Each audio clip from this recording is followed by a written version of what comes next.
Welcome, and thank you for visiting our presentation, Using Digital Storytelling to Create Connections Across the Digital Spaces. I'm Dr. Kelly DeLuca of Teachers College, Columbia University. I'm a lecturer in the English Education program. And I'm Chelsea Barber. I'm a doctoral candidate in English education at Teachers College, Columbia University. This work is inspired by work that we started together during the COVID pandemic. And so this first quote is from the early days of my course. In the days leading up to the abrupt shift to virtual learning due to the pandemic, a critical media literacy class was in session. As we watched news coverage of the growing COVID pandemic and passed around hand sanitizers and wipes, we reflected on what it meant to be a teacher in this rapidly changing context. We soon realized that though we were living and teaching through a historic moment, we were doing so largely in forced isolation. I wanted to include this quote from the paper because I think that we all maybe vividly remember this moment in our classrooms. I know I do. I was sitting in class that day wondering if this was the last time I would see my students in person. Like so many of us in 2020, the COVID pandemic threw a wrench in our plans. It was only my second semester teaching at the graduate level, and I found myself learning both a new job and a new way of teaching. I decided to use this redirection as an opportunity to look critically at my practice and consider what my students needed, not only to hone their teaching craft, but to support their socio-emotional health during a collective global trauma. In deciding to look at my own practice, I focused on my classroom as a research site. The course was already focused on digital and multimodal literacies, so I felt especially well positioned to support my students who were also learning to teach at this time. For context, the classroom in focus here is a topic-specific methods course, meaning it focuses on teaching methods in a specific area of interest. This group of pre- and in-service teachers chose to take this class because they were interested in learning more about incorporating technology into their teaching. Some were experienced teachers, some were novices, but all had primarily taught only in-person classes. As I grappled with how to redesign my course mid-semester, I decided to center one issue that felt particularly important given the context. Online teaching has always presented challenges to building classroom community, and during the pandemic, this community felt particularly important. I chose to consider how my virtual classroom could draw upon digital storytelling to foster community and connection among students and teachers. In designing the course, I had to confront the tension of being a learner in the classroom. I had not taught online classes in the past, and though I have an interest in technology, I can't say that I'm a tech expert. As a practitioner, I have always believed that it is important to raise students up as knowers in the classroom, and this seemed like the perfect opportunity to highlight the power of this approach. As we were all facing uncertainty in how to approach the forced changes to our classroom, I chose to consider how to frame this as a teachable moment for the entire group. To support experimentation without fear, I encouraged a playful approach to pedagogy, highlighting the importance of risk-taking and learning through trial and error. As we played with different technologies, we considered how adding in modalities allowed for flexibility and creative responses that fosters creativity. I centered these experiments around two major projects that ask students to first explore storytelling through technology together, and then engage in individual inquiry. In this way, project-based learning allowed for a flexible framework that led to authentic products and allowed us to test out our skills and engage in deep understanding through applying these skills to create authentic projects. One such project that centered play in the classroom was the Collaborative Storytelling Project. In this project, students worked together exploring various media to create a collective story in a genre of their choice, either fiction, nonfiction, or fan fiction. The sample to the right shows one group's project, which centered around a post-apocalyptic science fiction story. Students collaborated to create traditional written, audio, visual, and video resources to support their unfolding transmedia story. This project supported student connections and community building in that students shared skills and collaborated across different media resources, sharing their funds of knowledge in regards to the different technologies they were familiar with. This provided genuine interactions that made students feel like they were in a community of learners, with one student reporting, engaging with peers' digital products on a digital platform feels much more natural and relevant since students are likely already engaging with these same types of products on their own time. Another example of a project that centered play in the classroom is the Digital Drafts Showcase project, where students took what they learned about multimodal storytelling and the skills they gained playing with the technological resources, both during class lectures and in their group storytelling project, and applied it to their own work as they shared a story with their classmates that drew upon at least 3 different modes. In this way, the class explored the impacts of mode on storytelling and considered the benefits and drawbacks of each mode while assembling a coherent narrative. This project also allowed students to explore creative ways to express their own stories in hopes of inspiring them to think outside the box in their classrooms. One student noted, "There is joy in the process of experimenting with all of these different elements of storytelling in order to enhance your story so that it is as experiential and compelling as it can be." During the isolation of the pandemic, the sharing of these stories became a way of feeling together and connected. In their reflections, the students spoke of the importance of community spaces to share their creative expressions and give each other praise and feedback. Looking over the individual showcase projects, one stood out. Though a couple of students included work from their own classrooms in their projects, one student took the opportunity to integrate a similar digital storytelling project with her own high school students. The video she created from snippets of her own students' work was deeply moving. So this is where my project comes in. My students worked independently with a variety of modes of storytelling, thinking about digital comics, podcasts, and short films to see how modality impacts storytelling. And so for what I shared with the class as a final composition was a spliced together composition.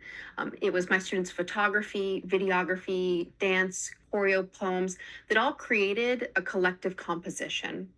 And as I looked at these things holistically as a way of looking at multiple pieces of art pulled together into one, it highlighted a lot of different issues that my students were grappling with during the pandemic themselves. That included themes of social justice, personal growth, and the narrativization of marginalized perspectives. I had rekindled so much of my personal and creative growth by being encouraged to create and play in the classroom that I wanted to replicate this same kind of creativity for my own students. It felt so fulfilling to be able to tell my own stories through creative expression that I thought that my own students sitting at home during the pandemic could similarly benefit. I want to share a snippet of this final composition with you here.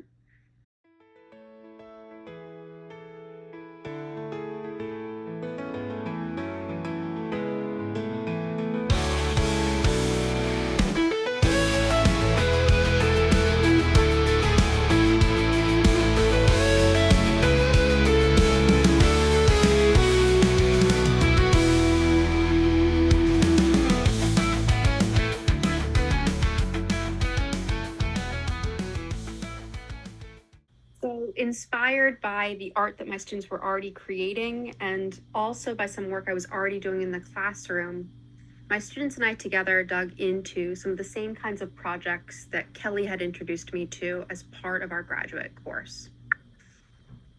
And so some of the key shifts that happened as I was thinking about pulling some of the work from my graduate education directly into my own classroom was really focusing on the joy of completing the collaborative storytelling project.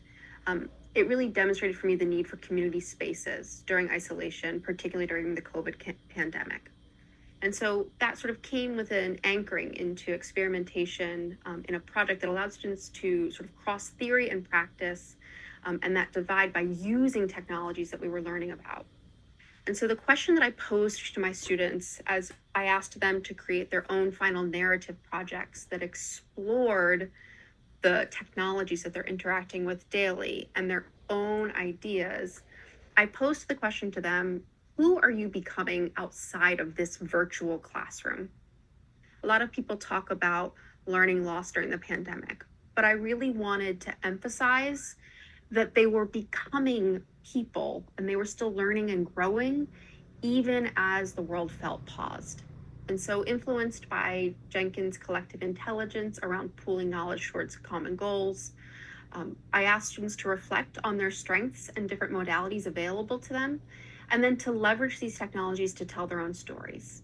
So by creating space for personal narratives, students felt much more seen, and they shared instances of joy, activism, common struggles, and success. I highlight 2 of their projects for you here. The first one is by my student Winnie. Winnie's a high school senior, and so she wanted to explore a deeply emotional subject matter when I posed the question to her, who are you becoming outside of this classroom? And so for her, she decided that the medium that best expressed that was a podcast. It afforded her a sense of intimacy, yet anonymity to freely express herself. Her work really focused on emotional reflection, taking time to focus on the personal, giving oneself grace to explore effects of isolation and a sudden change in lifestyle. And she discusses the ways in which she found refuge in self care, art, and activism. And I want to share a snippet of her voice with you all here. The week before quarantine, I would say I was at such a like difficult part of my life, like without quarantine, and because there was so much going on that I didn't have time to focus on myself. And because of quarantine, I found that time to say, I need more time to focus on me. I feel like if quarantine did not happen, I would have never found that time to say, I'm not doing okay. I need help mentally. And I genuinely don't think I would have lived past June. Second project that I have to share with you is LB's project. LB wanted to create a multimodal narrative project, something that moved beyond just podcasts and allowed her to explore things in a range of perspectives. LB was really deeply engaged in some of the protest movements that were happening during 2020 and 2021. And so for LB, Instagram's connectivity mirrored the deeply social nature of the message they were trying to communicate. A focus on the joy and unrest, play, and activism that is at the heart of complicated stories.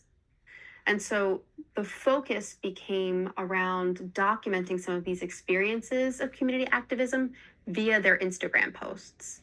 It captured joy and connection amidst really collective struggle, developing peer connections by sharing stories and building a sense of community across the digital divide.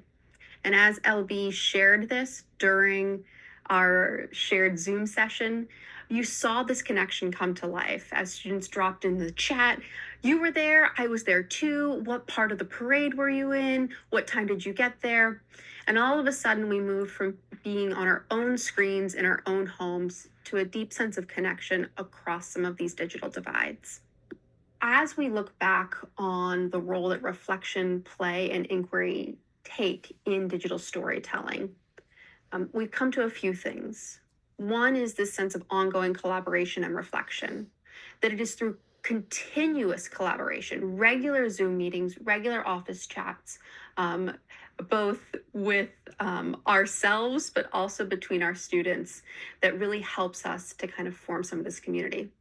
And so we ask ourselves, how do students in a virtual classroom engage with storytelling to support that kind of community practice? We also think about the ways that sharing stories forges some connections. Digital storytelling is a really powerful tool for students to share their voices and create community. This sort of creates affinity spaces, helps students connect, particularly in hostile environments, to their identities. A lot of students were exploring really important identity work, like LB's project, showing how protest communities can transcend some of the physical spaces and digital spaces and how they come together. And there's a generative nature towards playfulness. Digital storytelling fosters creativity and collaboration in a really playful, low-stakes environment. Winnie's stories really demonstrate this on how community can help students cope with trauma and stress. And so this emphasis on play acts as a counterbalance to stress, both during the pandemic and in students' everyday lives. Finally, reflect on our evolving practice. In looking over our understanding of what it means to teach well in an online setting, we realized that one of the most important things we developed within ourselves and our students was a mindset shift. Technology can be an asset, but is constantly changing and evolving. We will often feel overwhelmed by learning these new technologies over the course of our lives. In those times, we must embrace inquiry and play instead of focusing on mastery of a skill to perfection. Future teaching may involve new forms of storytelling beyond current technologies, emphasizing curiosity over mastery. Centering playful experimentation is one way to emphasize creativity, as it supports students to explore digital tools as a creative outlet rather than as a task to be perfected. As we look to the future, we approach our practice with a spirit of ceaseless inquiry. Every new tool or modality gives us another opportunity to reflect and adjust our pedagogies to capitalize on the strengths and opportunities these tools present us with. We look to our curriculum and consider, how can we better incorporate new tools, and what's the best way to help students develop critical thinking about the tools they use? The pandemic and the rethinking of our pedagogy triggered by the move to online learning has helped us to see the importance of embedding inquiry into the culture of the classroom in such a way that we are always innovating, approaching perceived problems in a spirit of exploration and playful curiosity. Thank you again for visiting our virtual presentation, and we're happy to answer any questions that you might have. I know that there is a place on the cited website to engage in question and answer, which we will be visiting, but we've also provided our email addresses here if you'd like to reach out to us personally.